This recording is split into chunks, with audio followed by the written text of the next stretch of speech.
You'll find the download link for this week's Trade of the Week in your Research Roundup email. If you don't have a Research Roundup email, it means you have not yet registered at MacroVoices.com. Go to our homepage and look for the red button over Adam Rosenswag's picture saying looking for the download. Patrick, oil sold off hard on the ceasefire deadline, but you're thinking the real story here might be a higher floor underneath crude oil because of the Strait of Hormuz risk that hasn't really gone away. So what's the trade of the week to express that view? Yeah, and I think that's the key distinction here. The markets reacted to the ceasefire as though it removed the oil risk premium, but it really only reduced the immediacy of the threat.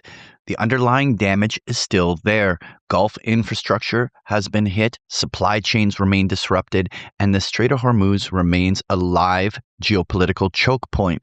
So even if we see short-term relief move crude oil lower, the downside from here appears relatively limited, while any re-escalation could quickly push prices back toward the recent highs.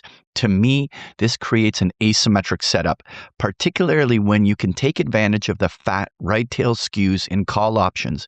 Using a traditional call spread, you're risking a small, defined premium to position for a sharp upside move while keeping losses contained if the situation stabilizes. Now, the way I'd structure that is through a June 2026 NYMEX crude oil bull call spread. With crude trading around $89.10, the idea would be to buy the $100 strike call for roughly $6.10 and sell the $120 strike call for about $3.05, creating a $20 wide call spread for a net debit near $3. This means you're risking $3 to control a structure that can be worth as much as $20 at expiration, creating a maximum payoff near $17 or a risk reward close to 6-to-1 payoff if crude oil rallies through $120. What makes this attractive here is that the recent pullback has taken some of the immediate panic premium out of the market, but it has not removed the structural asymmetry. If the ceasefire holds and nothing deteriorates, the defined premium keeps the risk contained. But if the Hormuz risk re-escalates, shipping disruptions worsen, and the market begins repricing the higher floor in crude oil, this structure gives you convex upside participation without having to own the futures outright.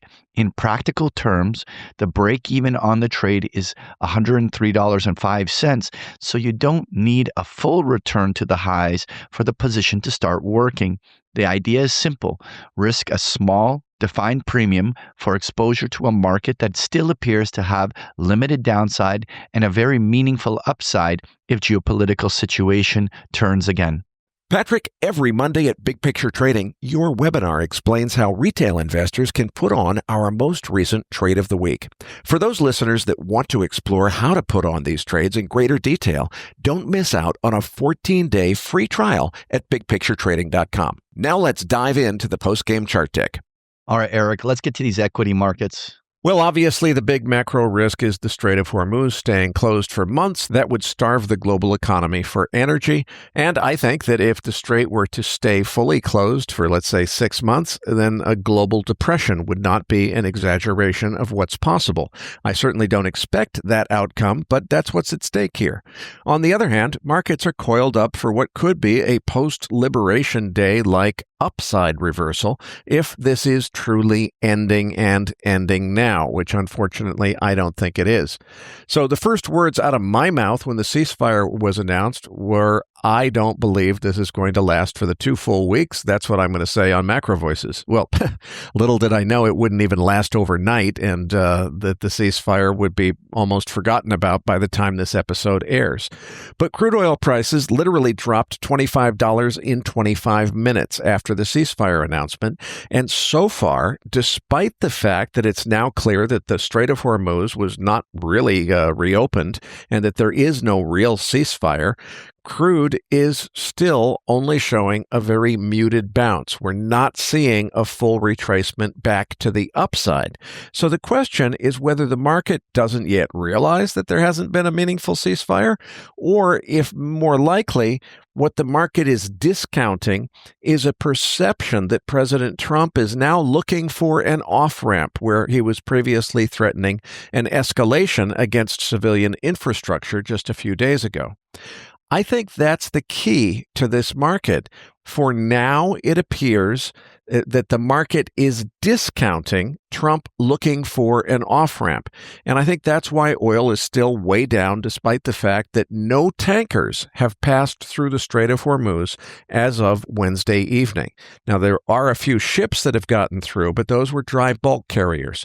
So far as I'm aware, as of late Wednesday evening, no crude oil tankers have actually passed through the strait since this ceasefire and supposed reopening of the strait was declared. Meanwhile, Iran has been very clear in saying that they would still intend to charge a toll on any vessels that are transiting the strait.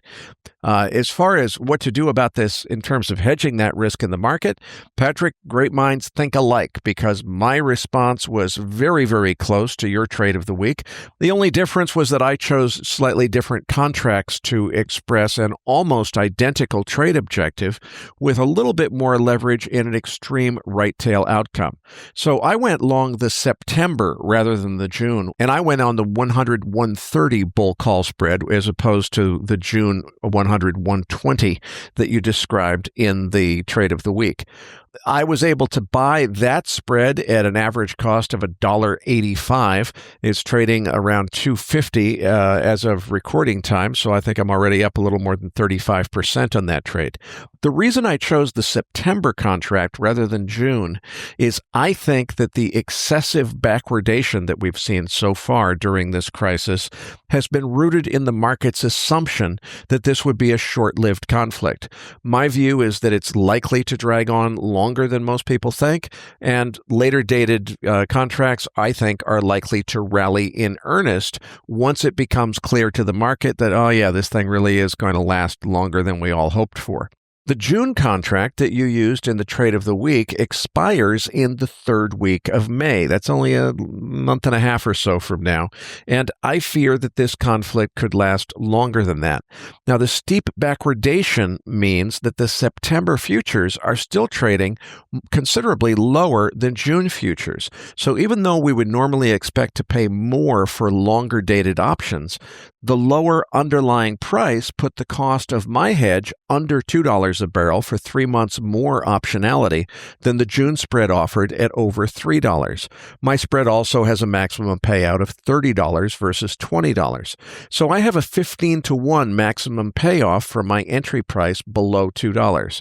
That payoff won't be as strong if this record backwardation that we've seen persists, and I end up having to cover in late May when the June spread expires, and at that point, let's say there's still excessive backwardation. That means the September price is less likely to be in the money. So it might not pay off if this doesn't get so bad. But on the other hand, if it gets really bad, it's going to pay off at 15-to-1 instead of 5-to-1. So I was looking for an extreme right tail risk hedge.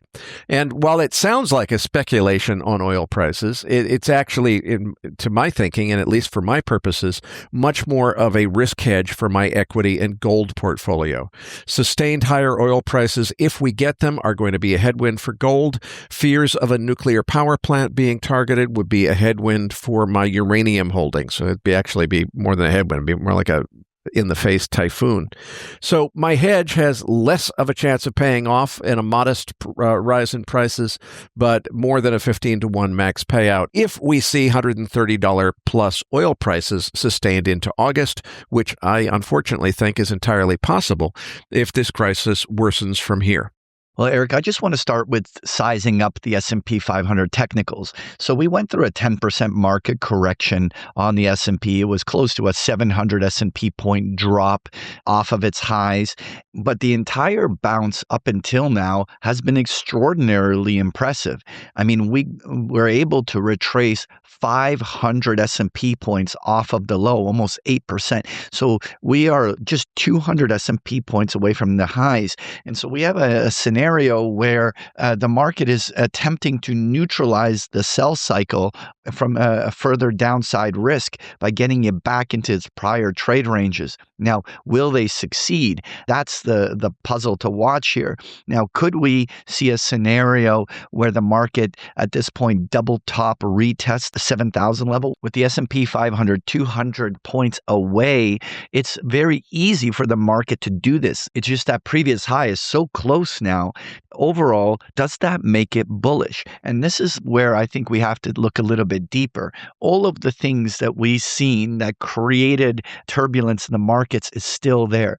Higher oil prices, higher gas prices, inflationary pressure, higher rates, private equity credit stresses in the system, a lot of reversals in major AI stocks. And of course, the geopolitical situation only has a short-term pause before we could see a resumption of the situation there. And so, for us to say that there's a all clear for the next bull advance, I mean, while anything is possible, at this moment, it's still a little bit tricky to say there's any asymmetry in being long this market. So the way I look at it is that, is there tactical room for this market to follow through 100 or 200 S&P points? Yes. But is it likely to have substantial overhead resistance and a big downside risk if things roll over? Yes. And therefore, I'm not too excited about putting risk on here at this juncture of the market.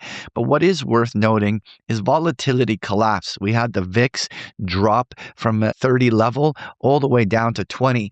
And while you were looking at the crude oil markets as a hedging mechanism, it is important to note that we now are seeing some of the cheapest option premium hedges available since February. And so even with the fact that we're up at these higher levels and cheaper vol premiums, it is once again an interesting window to consider portfolio hedging. All right, Eric, let's touch on this dollar. Patrick, the Dixie gapped down on the ceasefire announcement, leaving an unfilled gap on the chart, despite the fact that it's now clear that there really is no bona fide ceasefire.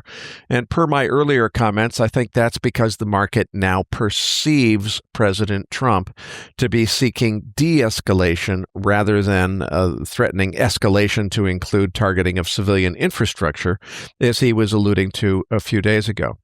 I think it also provided a very important confirmation. I've been saying for several weeks now that I'm convinced that the big rally that we've seen in the Dixie over the last few weeks has been all about the Iran conflict, and that we're likely to see a resumption of the secular downtrend in the dollar as soon as that conflict finally ends.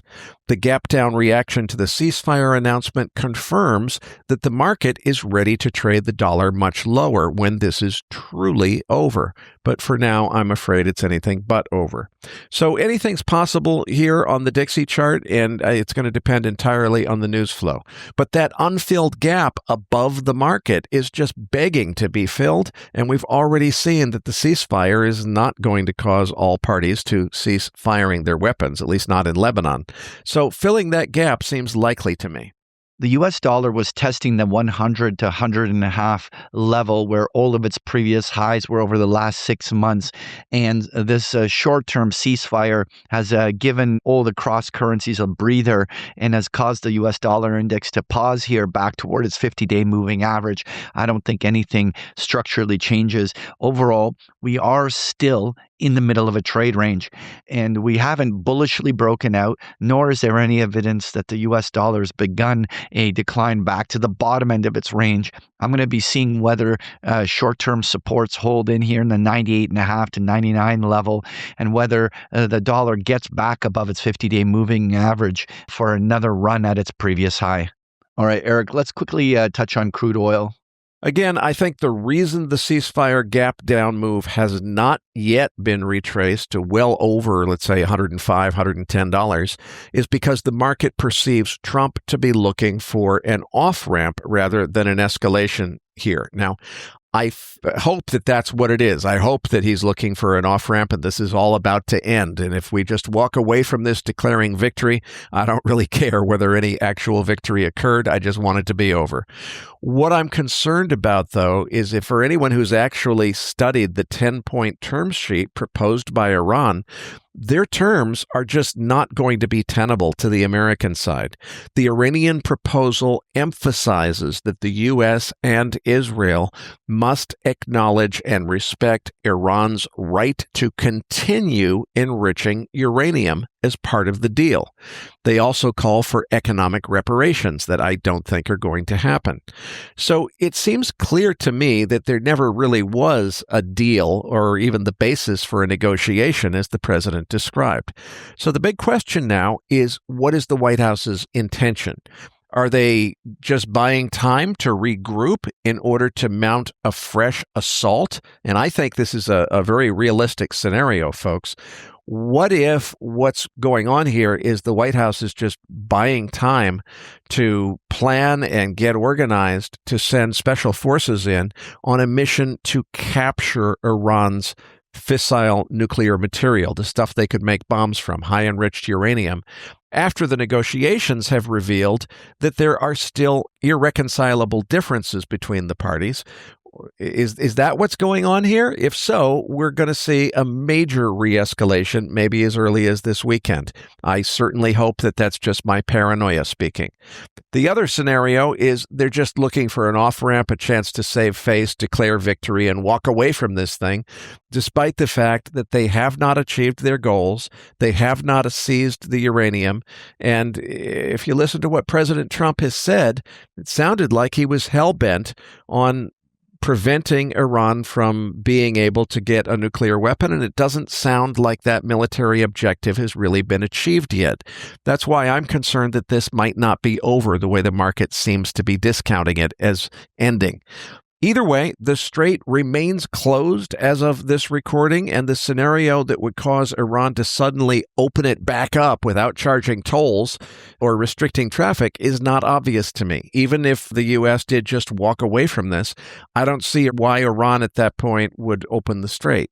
So as I described earlier, my risk hedge for this is long on the September WTI 100-130 vertical spread. I hope it expires worthless and I end up losing my premium, but I fear that we're headed toward another re-escalation and another upside retracement of oil prices. Let's see what the weekend brings in terms of how these negotiations go and what comes next. Well, to me, Eric, I think that this moment is still relatively asymmetric. I don't think that even if there was a complete settlement to this situation, that oil is going back to its previous regime where we're, let's say, going to see oil prices back down to under $70. Now, realistically, even if the oil started to flow with all of the chaos that's been created, I think that it's reasonable to assume that we would stay, in the $80 area for any sustained period. So as oil here pulled back toward $90, we have a scenario where increasingly there's likely a support line below, and any re-escalation could have us back to $120. So this kind of a pullback, I still think warrants some attention from an asymmetric perspective. I don't see a huge downside risk versus the upside is still pretty substantial if the geopolitical situation re-escalates.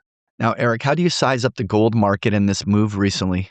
Patrick, I think we're at a make or break moment here in gold. We've started to see signs that gold is maybe breaking out of that oil up, gold down correlation, which has persisted since March 2nd, and which is opposite the normal function that gold usually performs as a geopolitical risk hedge.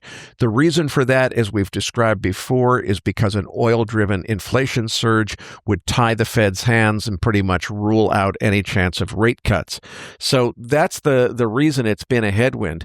It seemed like that headwind effect was starting to come out, where we saw oil and gold both going up at the same time. So if we see a re-escalation of prices, that's going to be the big test. If you step back and consider the big picture fundamentals, if this situation were to go completely out of control and everything just gets really, really worse and we get a mushrooming, out of control war situation, would selling out of gold really make sense just because treasury yields are going up? I don't think it would. So is this market perception that oil-driven inflation signals mean it's time to sell gold? Is that going to continue, or are we going to revert back to gold is a safety trade and it's a safer than treasuries safety trade because it has no counterparty? I feel like we were starting to go in that direction, but it was kind of unconfirmed. So I'm going to say the big tell here is how gold responds if we see a re-escalation of oil prices, which I fear we might have coming in the near future.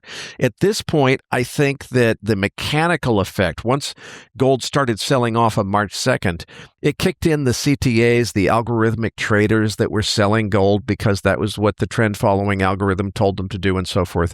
I think that mechanism has already played out. So at this point, I'm hoping there's room for gold to return to its geopolitical hedge function. And if that's the case, an escalation might allow gold to continue rallying. If it dumps back down toward the 200-day moving average, well, then I guess anything's possible. But I'm hoping that we go in the other direction. Let's see what the market brings us. Well, Eric, just making a simple observation that gold at this point has broken what was been a very distinct 2-year bull market advance. Now we've sustained a month below the 50-day moving average, and so far this entire rally has been contained to the Fibonacci retracement zones and remains below its 50-day moving average. When we look at all the other precious metals, silver, platinum, palladium, and oddly, the fact that even copper is correlating to these charts, all of these are like flags and wedges that are failing below their moving averages, which means that at this stage, we're in the midst of some sort of a correction or consolidation of the prior bull advance. Now, I overall remain bullish these in the bigger picture and longer term, but we really do have some sort of a correction, and that correction may not be over. And so if all of these precious metals are retesting their lows, it wouldn't be a big shocker to me. Maybe the story will end up being that the next bull advance is really a third, fourth quarter story, and we may continue to grind it out here for much of the second quarter. I'm on the short-term neutral, long-term bullish. All right, Eric, let's talk uranium. Well, the fundamentals for nuclear energy generally and for uranium miners and uranium, the metal, are still uber bullish and getting better by the day. This crisis only strengthens commitment to the nuclear renaissance. More and more people around the world are realizing that nuclear energy is the way to achieve greater energy security and less dependence on fossil fuels. But as I explained last week, the unthinkable tail risks have become thinkable, hopefully still very unlikely. An intentional breach of containment of an operating nuclear power reactor like the ones at Bushehr in Iran or Baraka in the UAE could cause a contamination event an order of magnitude worse than Chernobyl. Now, we don't know exactly how the public would respond if something like that happened, but I don't think it's likely to be bullish for uranium ETFs. And frankly, an escalation to the point that someone uses a tactical nuclear weapon in this conflict is not out of the question at this point. Now, so long as neither of those two unthinkable things happens, any weakness in uranium stocks in this war debacle is a buy-the-dip opportunity. And we've also got a really nice setup here on the charts. If you look at the weekly chart, the stochastics have moved all the way into deep oversold, but have turned back up again, signaling the beginning of what could be a multi-week sustained rally.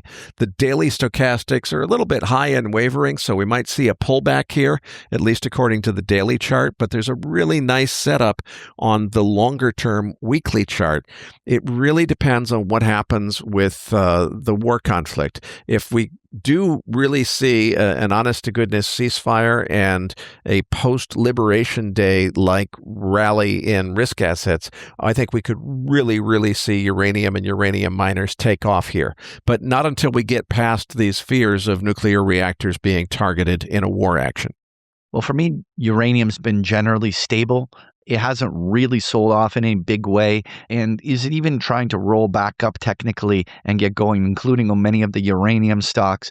Now, will we see a bull continuation, or will continued equity stresses and risk-off impulses in the market act as a cap to keep just the uranium market grinding? That's going to be something we're going to see. Overall, I'm like you, quite bullish uranium in the big picture, but similar to the gold circumstance, I am just concerned on the short term that the next few months are not when the bullish trends will emerge. I'm bullish, but likely as something later in the second quarter, if not a third quarter move. Patrick, before we wrap up this week's podcast, let's hit that 10-year Treasury note chart. What we have is a scenario where the yields are off of their highs, a little bit of a breather from oil prices coming off. On the short term, we're seeing yields being directly sensitive to the movement of oil. I think bonds will be a substantial buying opportunity, but on the short term, we got to let this resolve itself and see where the stresses finally settle down and where going long bonds and short yield will really prevail. Folks, if you enjoy Patrick's chart decks, you can get them every single day of the week with a free trial of Big Picture Trading. The details are on the last pages of the slide deck, or just go to bigpicturetrading.com. Patrick, tell them what they can expect to find in this week's Research Roundup. Well, in this week's Research Roundup, you're going to find a transcript for today's interview and the Trade of the Week chart book we just discussed here in the postgame, including a number of links to articles that we found interesting.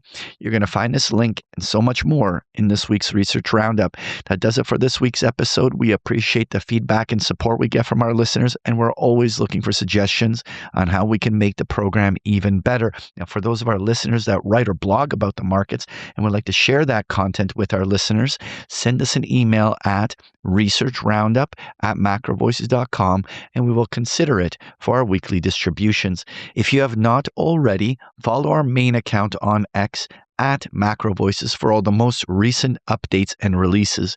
You can also follow Eric on X at Eric S. Townsend. That's Eric spelt with a K. You can also follow me at Patrick Serezna.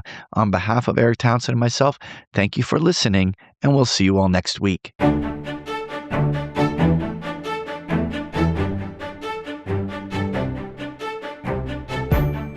That concludes this edition of MacroVoices.